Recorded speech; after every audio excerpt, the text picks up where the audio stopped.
بسم اللہ الرحمن الرحیم۔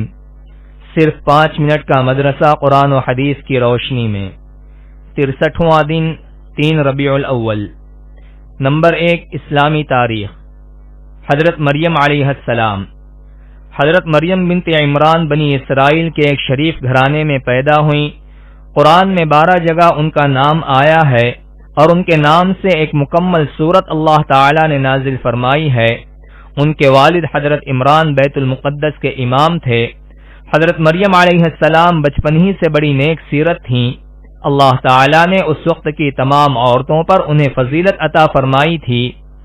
پیدائش کے بعد ان کی والدہ نے اپنی منت کے مطابق ان کے خالو حضرت زکریا علیہ السلام کی کفالت میں بیت المقدس کی عبادت کے لیے وقف کر دیا اور اونچی جگہ پر ایک کمرہ ان کی عبادت کے لیے خاص کر دیا۔ وہ ہر وقت عبادت اور ذکر الہی میں مصروف رہتیں۔ اللہ تعالی نے غیبی طور پر بغیر موسم کے عمدہ پھلوں کے ذریعے ان کی نشو و نما اور پرورش فرمائی۔ جب حضرت مریم علیہ السلام بڑی ہو گئیں تو اللہ تعالی نے فرشتے کے ذریعے بشارت دی کہ تمہیں ایک بیٹا عطا کیا جائے گا جس کا نام عیسیٰ ہوگا۔ وہ دنیا و آخرت میں بلند مرتبے والا ہوگا اور بچپن ہی میں لوگوں سے بات کر کے آپ کی پاک دامنی کی شہادت دے گا۔ نمبر 2، اللہ کی قدرت۔ جسم میں گردے کی اہمیت۔ انسان کے خون میں ہر لمحہ زہریلے مادے کی مقدار بڑھتی رہتی ہے۔ گردے ان زہریلے مادوں کو پیشاب کے ذریعے خارج کر کے بدن کو صاف خون سپلائی کرتے رہتے ہیں۔ اس طرح گردے 24 گھنٹے میں کئی لیٹر خون سے زہریلا مادہ نکال کر پورے جسم کی حفاظت کرتے رہتے ہیں۔ خدا نخواستہ اگر یہ گردے کام کرنا بند کر دیں تو بھاری دولت خرچ کر کے بڑی بڑی مشینوں کے ذریعے خون صاف کر کے وہ فائدہ حاصل نہیں ہوتا جو گردوں کے قدرتی عمل سے ہوتا ہے۔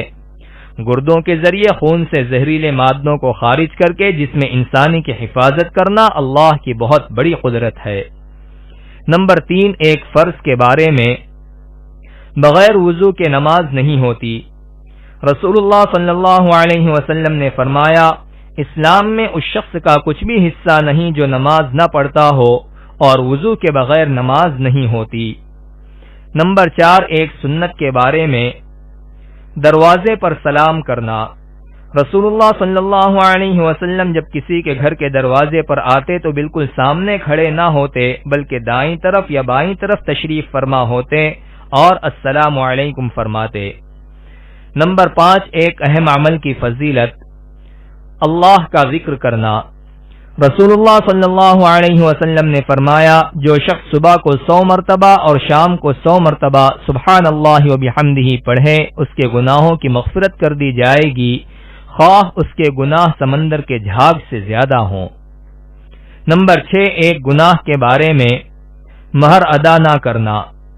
رسول اللہ صلی اللہ علیہ وسلم نے فرمایا، جس آدمی نے کسی عورت سے مہر کے بدلے نکاح کیا اور اس کا مہر ادا کرنے کا ارادہ نہ ہو تو وہ زانی کے حکم میں ہے، اور جس آدمی نے کسی سے قرض لیا پھر اس کا قرض ادا کرنے کی نیت نہ ہو تو وہ چور کے حکم میں ہے۔ نمبر 7، دنیا کے بارے میں۔ مال کی چاہت۔ رسول اللہ صلی اللہ علیہ وسلم نے فرمایا، لوگوں پر ایک زمانہ ایسا آئے گا جس میں لوگوں کو اپنے مال کی زکوٰۃ دینا بہت بھاری گزرے گا۔ نمبر 8، آخرت کے بارے میں۔ متقی اور پرہیزگاروں کا انعام۔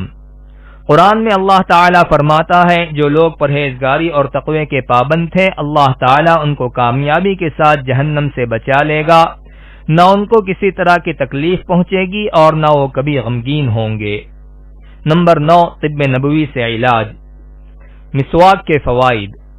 رسول اللہ صلی اللہ علیہ وسلم نے فرمایا، مسواک منہ کی صفائی اور خدا کی رضامندی کا ذریعہ ہے۔ فائدہ۔ علامہ ابن قیم رحمۃ اللہ علیہ مسواک کے فوائد میں لکھتے ہیں، یہ دانتوں میں چمک پیدا کرتی ہے، مسوڑوں میں مضبوطی اور منہ کی بدبو ختم کرتی ہے، جس سے دماغ پاک و صاف ہو جاتا ہے، یہ بلغم کو کاٹتی ہے، نگاہ کو تیز اور صاف کرتی ہے، اور بھی اس کے بہت سے فوائد ہیں۔ نمبر 10، قرآن کی نصیحت۔ قرآن میں اللہ تعالیٰ فرماتا ہے، اگر کسی بات پر تم میں اختلاف ہو جائے تو اللہ اور اس کے رسول کے حکم کی طرف رجوع کرو۔ اگر تم اللہ اور قیامت کے دن پر ایمان رکھتے ہو یہ طریقہ تمہارے لیے بہتر ہے اور اچھا بھی ہے۔